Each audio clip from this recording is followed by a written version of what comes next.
Arif, can I turn to you on this question of religious tolerance and openness and respect for the Jewish heritage in the country, also including the shrines? You are a representative of the government here as ambassador to the UAE with your own theological background in interfaith dialogue. How do you respond to these concerns? The government position was clearly stated by Sheikh Mustafa Abdul Jalil, and I will not here state the governmental position, especially because I've already announced that I am a volunteer ambassador and I will be leaving this position very, very soon. I will speak in my capacity as a Muslim theologian and scholar and a teacher in a Muslim madrasa in the old city of Tripoli, not very far from the Jewish shrine or Kanis. And it's in that capacity that I will speak. So this is my own personal opinion as a Muslim scholar. The Libyan people are amazing in their history of tolerance. In the downtown area, in the old city, within, I think, 1 kilometer squared, there is a Roman temple that's still intact to some extent.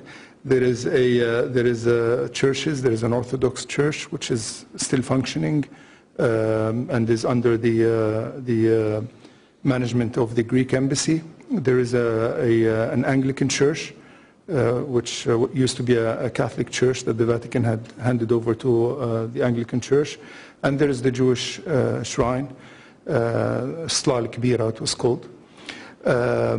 One thing I want to say is that this tradition of religious tolerance is very much alive in the hearts of Libyans. It's there as a stratum, as a base.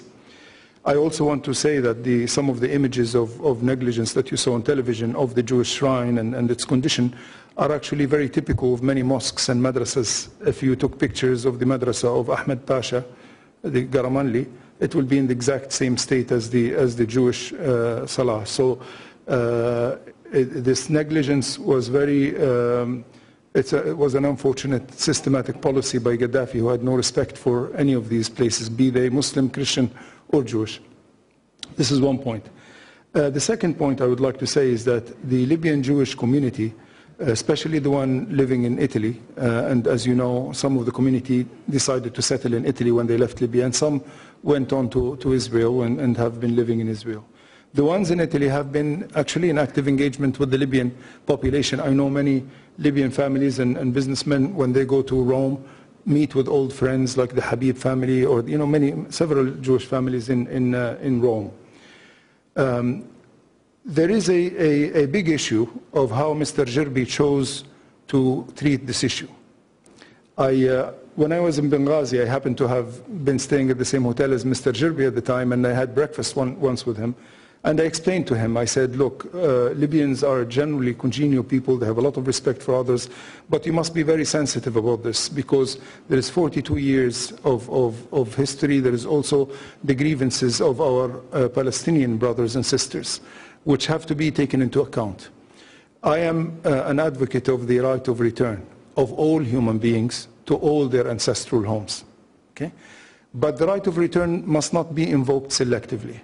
I believe that the right of return of Libyan Jews should be treated in the same package as the right of return of Palestinians to their homeland. So rather than make a dramatic scene of coming and being obstructed and so on, and making commotion and invoking feelings of hostility and shock and so on, in Tripoli just last week we had shrines, Muslim shrines of saints, blown up by certain segments of our Muslim brothers. So the feelings are high, especially in a state of war. It was very unwise of Mr. Jirbi to have done that, with all due respect to him as a psychiatrist and a doctor and so on. So I believe that there should be some sort of a committee that discusses, and I would be very happy to participate in this. I've been involved in interfaith for a long time. I would be very happy to participate in any committee that discusses right of return in general in the region, so that when our Palestinian brothers get the right of return to Palestine, then of course our Jewish brothers who are living in Israel can have the right of return to Libya. But it has to be a comprehensive thing. We cannot be selective. It cannot be that Mr. Jirbi has a right of return to Tripoli, while Mr. Hussein or Saad has no right of return to Yafa or Akka or these places. Great. So this is what I would like to say.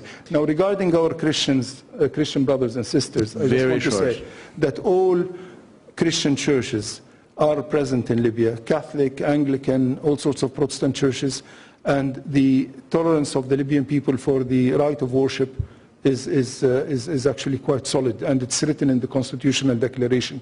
So I do not think that it will be a winter. On the contrary, I think it will be a spring for all. Thank you very much.